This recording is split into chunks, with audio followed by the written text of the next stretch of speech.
तमाम को अस्सलाम वालेकुम व रहमतुल्लाहि व बरकातुहू। औज़ु बिल्लाहि मिनश शैतानिर रजीम, बिस्मिल्लाहिर रहमानिर रहीम। अल्हम्दुलिल्लाहि रब्बिल आलमीन वस्सलातु वस्सलामु अला रसूलिहिल करीम, अम्मा बाद। इस्तईज़ु बिल्लाहि मिनश शैतानिर रजीम मिन नफ़सिही व नफ़ख़िही व हमज़िही। रब्बि इश्रह ली सदरी व यस्सिर ली अमरी वहलुल उक़दतम मिन लिसानी यफ़क़हू क़ौली। शुरू अल्लाह ताला के नाम से जो बड़े मेहरबान निहायत रहम फरमाने वाले हैं। बेपनाह दरूद व सलामती है मोहम्मद सल्लल्लाहु अलैहि वसल्लम, आपके अहलो याल, आपके अस्हाब, आपके कुल मातबीन पर। अल्लाहुम्मा सल्ली अला मुहम्मद व अला आलि मुहम्मद व बारिक वसल्लिम व आलि अस्हाबी अजमईन।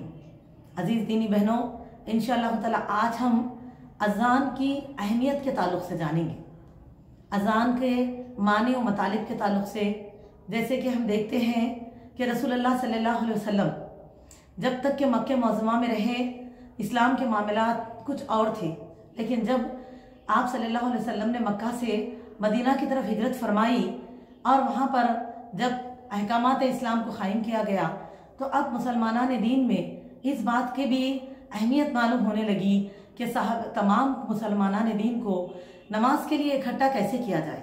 तो मेरी अजीज़ दीनी बहनों, किस तरह ऐलान किया जाए कि तमाम जो है पूरे एक वक्त में इकट्ठा हों और नमाज का एहतमाम करें बाजमात का। तो कुछ लोगों ने उस वक्त, जो हमको हदीस में मिलता है कि कुछ लोगों ने, कुछ सहाबा ने इस बात की तजवीज़ पेश की आप सल्लल्लाहु अलैहि वसल्लम के आगे कि क्यों ना हम ऐसे करें कि कोई ऊंचे मकाम पर आग को जला दिया जाए, ताकि लोग वक्त से समझ जाएं और पाँचों वक्त की नमाज के लिए जमा हो जाए। तो कुछ ने कहा कि क्यों ना ऐसे किया जाए कि नाखूस बजाया जाए, जिससे लोग नमाज के वक्त को समझ जाएंगे और इकट्ठा हो जाएंगे। तो मेरी दीनी बहनों, तब अल्लाह के नबी सल्लल्लाहु अलैहि वसल्लम ने फरमाया, जैसे कि इस हदीस के रावी अनस रज़ियल्लाहु अन्हु हैं, फरमाते हैं आप सल्लल्लाहु अलैहि वसल्लम ने फरमाया, ज़करुन नार व नाखूस, नाखूस का बजाना और आग का जलाना तो फ़ज़करुल यहूद व नसारा, यहूद व नसारा का काम है, और आप सल्लल्लाहु अलैहि वसल्लम ने इससे मना फरमा दिया।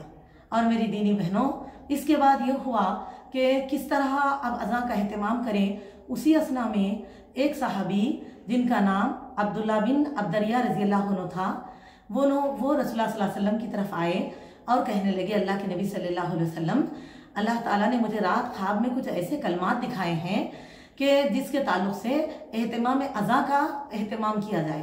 तो आप सल्लल्लाहु अलैहि वसल्लम के आगे उन्होंने उन कलमात को पेश किया। तो नबी करीम सल्लल्लाहु अलैहि वसल्लम ने फरमाया, हदीस सही के अल्फाज है कि बेशक जो आपने जिन कलमात को मेरे आगे कहा है वो अल्लाह ताला की तरफ से हक़ है। और आप सल्लल्लाहु अलैहि वसल्लम ने बिलाल रज़ियल्लाहु अन्हु को इस बात का हुक्म फरमाया। तब क्या फरमाया, फ़उमिर बिलालु, बिलाल बताया जाता है कि फिर हुक्म मिला बिलाल रज़ियल्लाहु अन्हु को, अन यशफ़अल अज़ाना, कि तुम अज़ान को दोहरा के कहो, दो मरतबा अल्फाज दोहराए जाते देखिए, और व अन यूतरल अखामता, और अखामत को वितर कहो, ताख मरतबा कहो, एक मरतबा। तो इस तरह अल्हम्दुलिल्लाह यहाँ से अज़ान का एहतमाम कायम हुआ।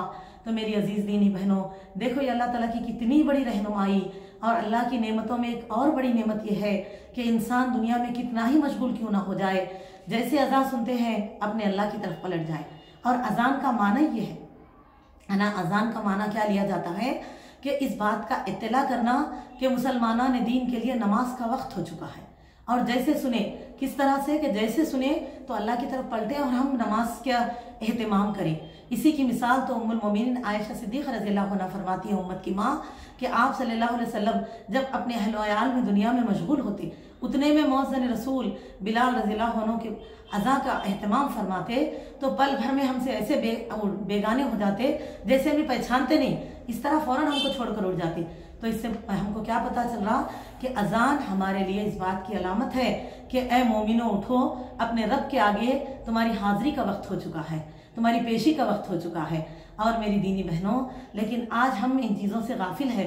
लोग अक्सर अज़ान सुनते हैं, लेकिन उसके बाद ये सोचते बैठते कि अभी तो वक्त शुरू हुआ।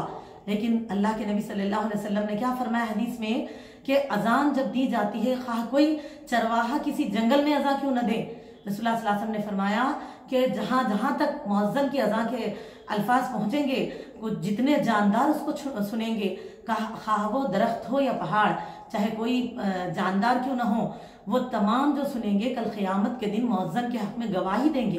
तो मेरी अजीज़ों सोचो कि हम जो आज अजान सुनते तो हैं लेकिन नमाजों का एहसास नहीं करते। मुसलमान अपनी बस्तियां बनाने से पहले मस्जिदों की तामीर का एहतमाम इसलिए करते हैं कि हमारे लिए नमाजों की सहूलतें हों, लेकिन मेरी बहनों आज माशाअल्लाह एक एक बस्ती में 4-4 मस्जिदें होती हैं और हम उन तमाम अजानों को सुनते हैं लेकिन फिर भी हम वक्त पर नमाज अदा नहीं करते। तो सोचे अल्लाह ताला को कल इसके हम क्या जवाबदेही करेंगे, जबकि हम ये भी तो नहीं कह सकते कि अल्लाह ताला हमको तो वक्त भी नहीं मालूम था, क्योंकि हम कितने ही मशगूल क्यों ना हों, अल्लाह सुब्हानहू व तआला ने अपनी रहमत से ऐसा इंतज़ाम फरमाया है कि वक्त से हमको इत्तला दे दी जाती है मुअज्जिन की तरफ से कि ए मोमिनो उठो, तुम्हारी नमाज का वक्त हो चुका है।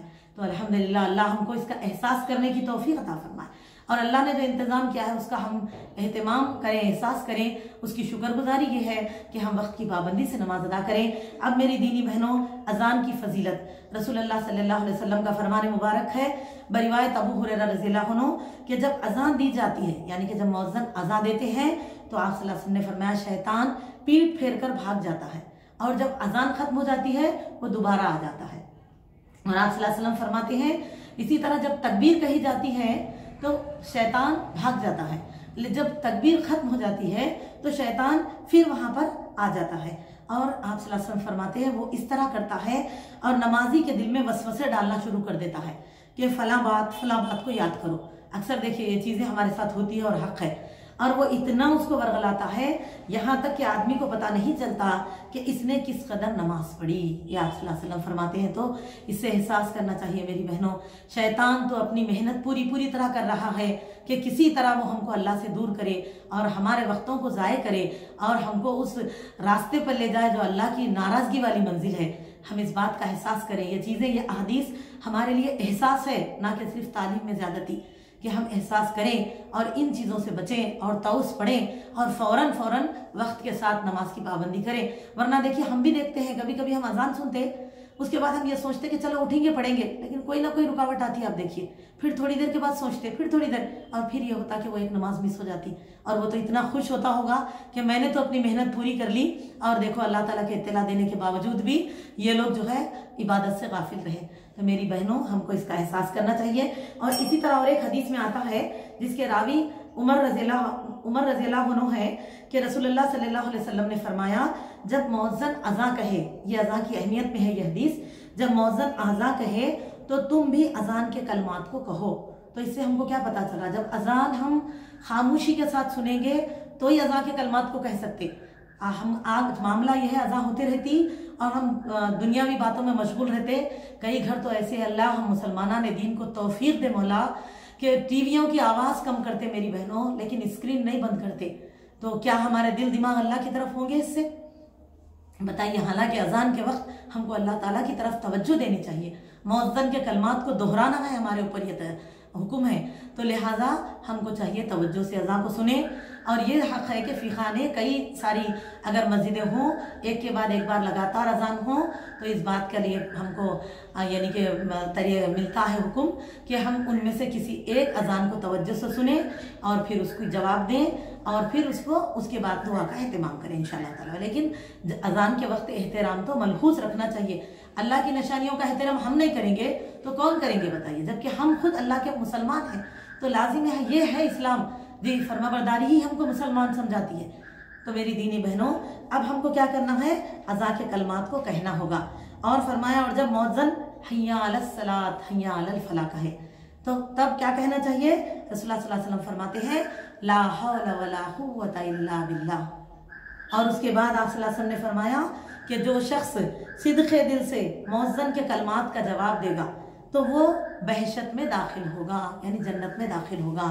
और मेरी अजीज दीनी बहनों, और एक हदीस है जिसके रावी है अब्दुल्लाह बिन उमर रज़ियल्लाहु अन्हु, उमर बिन आस रज़ियल्लाहु अन्हु के रसूलुल्लाह सल्लल्लाहु अलैहि वसल्लम ने फरमाया जब तुम मुअज्जिन की अज़ान सुनो तो अज़ान का जवाब दो और जब अज़ान तकमील हो जाए तो सबसे पहले मुझ पर दरूद भेजो। तो इसीलिए अज़ान के तकमील होने के साथ हमको पहला काम दरूद पढ़ना है, ठीक है। अल्लाहुम्मा सल्ली अला मुहम्मदिन व अला आलि मुहम्मदिन कमा सल्लैता अला इब्राहीम व अला आलि इब्राहीम इन्नका हमीदुम मजीद। अल्लाहुम्मा बारिक अला मुहम्मद व अला आलि मुहम्मद कमा बारकता अला इब्राहीम व अला आलि इब्राहीम इन्नका हमीदुम मजीद। उसके बाद हम क्या करेंगे, आप सल्लल्लाहु अलैहि वसल्लम ने फरमाया कि उस दरूद का एहतमाम करना चाहिए। उसके बाद और एक हदीस में आता है जिसके रावी जाबिर रज़ी अल्लाह अन्हु है कि आप सल्लल्लाहु अलैहि वसल्लम ने फरमाया, जो शख्स अज़ान का जवाब दे और अज़ान खत्म होने पर दरूद पढ़ने के बाद इस दुआ का एहतमाम करे। तो दरूद पढ़ने के बाद अज़ान की दुआ पढ़नी चाहिए। ये दुआ क्या है, आइए अल्फाज जान ले हम लोग। अल्लाहुम्मा रब्ब हाज़िहि दावति ताम्मति वस्सलातिल क़ाइमा आति मुहम्मदा निल वसीलता वल फजीलता व बअसहु मक़ामम महमूदनिल्लज़ी वअदतहु। ये अल्फाज कहें इंशाअल्लाह ताला। और आप सल्लल्लाहु अलैहि वसल्लम फरमाते हैं कि जिसने इस अज़ा के बाद जवाब देने के बाद इस दुआ दरूद पढ़ा और इस दुआ का एहतमाम किया, उसके लिए क़यामत के दिन मेरी सिफारिश लाजिम हुए। यानी कि शिफात रसूलुल्लाह सल्लल्लाहु अलैहि वसल्लम के लिए जो आज हम रात दिन दुआएं करते रहते। तो जैसे हम जानते हैं मेरी बहनों, दुनिया में कोई भी चीज़ सिर्फ मांगने से नहीं मिलती, बल्कि हमको उसके लिए वो मेहनत भी करनी पड़ेगी जो उसके लिए ज़रूरी है, उसके लिए जो जायज़ है। तो इसी तरह क्या है, हम नबी सल्लल्लाहु अलैहि वसल्लम से शिफात के जो अल्लाह ताला से दुआ फरमाते हैं कि अल्लाह के नबी अल्लाह हमको आप सल्लल्लाहु अलैहि वसल्लम की शिफात नसीब फरमा। तो इसके लिए अल्लाह हमारे लिए ये भी ज़रूरी है, बकिया दूसरी शराइत के साथ साथ शिफात के लिए ये भी ज़रूरी है कि हम आप सल्लल्लाहु अलैहि वसल्लम पर अज़ान के बाद दुआ का एहतमाम करें, जिसमें हम अल्लाह ताला से इल्तिजा करते हैं। अल्लाह ताला जो है यानी कि वो वसीला वो फजीलत पर आप सल्लल्लाहु अलैहि वसल्लम को मबूस फरमाए और मकाम महमूद अता फरमाए। तो आप सल्लल्लाहु अलैहि वसल्लम ने फरमाया, जिसने ये दुआ की उसके लिए मेरी शिफात वाजिब हो गई। तो लाजिम है, हमको चाहिए, दुनिया में हम देखते बगैर मेहनत के हमें कुछ नहीं मिलता, और जिस चीज़ के लिए जैसी मेहनत करना है वैसा करना है। ऐसा नहीं कि हम कुछ नेक काम कर ले रहे और सोच रहे कि बस पूरे में कंप्लीट हो जाएंगे, ऐसा थोड़े ना होता मेरी बहनों। बल्कि अब देखिए, हमको दुनिया में भी क्या है, अगर डॉक्टर बनना है तो डॉक्टरी की पढ़ना पड़ता, मेडिकल कॉलेज में एडमिशन लेना पड़ता है। मैं मिसाल दे रही हूँ वही, आप इंजीनियर कॉलेज में दाखिला लेके मेडिकल कॉलेज के स्टूडेंट नहीं बन सकते। तो इसी तरह एक कुछ ऐसी मकामात है, ऐसी फजीलतें हैं जो हमको अल्लाह से पाना है, तो उसके लिए हमको वैसी मेहनत करनी चाहिए, वो काम करने चाहिए जो अल्लाह ताला की तरफ से और रसूलुल्लाह सल्लल्लाहु अलैहि वसल्लम की तरफ से मुकर्ररा है। हम वो करेंगे तो हम ज़रूर इंशाअल्लाह ताला उन पाने वालों में शामिल हो जाएंगे अल्हम्दुलिल्लाह। और आप सल्लल्लाहु अलैहि वसल्लम का फरमान है वसीले के मुतालिक, नबी करीम सल्लल्लाहु अलैहि वसल्लम ने फरमाया कि वसीला बहशत का एक दर्जा है जो सिर्फ एक बंदे के लायक है। आप सल्लल्लाहु अलैहि वसल्लम फरमाते हैं, और मैं उम्मीद रखता हूँ कि वो बंदा मैं हूँ, बस जिसने अजान के बाद अल्लाह से वसीला मांगा, इसके लिए मेरी सिफारिश वाजिब हो गई। नबी करीम सल्लल्लाहु अलैहि वसल्लम के इरशाद से मालूम होता है कि आप सल्लल्लाहु अलैहि वसल्लम को अल्लाह ताला वो बुलंद दर्जा अता फरमाएंगे जिसके पर आप सल्लल्लाहु अलैहि वसल्लम उम्मत के लिए शिफात का एहतमाम फरमाएंगे। तो इसीलिए हमको चाहिए कि इस दुआ का एहतमाम करें इंशाअल्लाह ताला। अल्लाह ताला से आखिर में दुआ है, अल्लाह ताला हम तमाम को बोलने सुनने से ज़्यादा अमल की तौफीक अता फरमाए, और अल्लाह हमारे अमाल में इखलास और इत्तिबा सुन्नत की तौफीक अता फरमाए। वाखिर दावाना अनिल हम्दुलिल्लाहि रब्बिल आलमीन। अस्सलामु अलैकुम व रहमतुल्लाहि व बरकातुहू।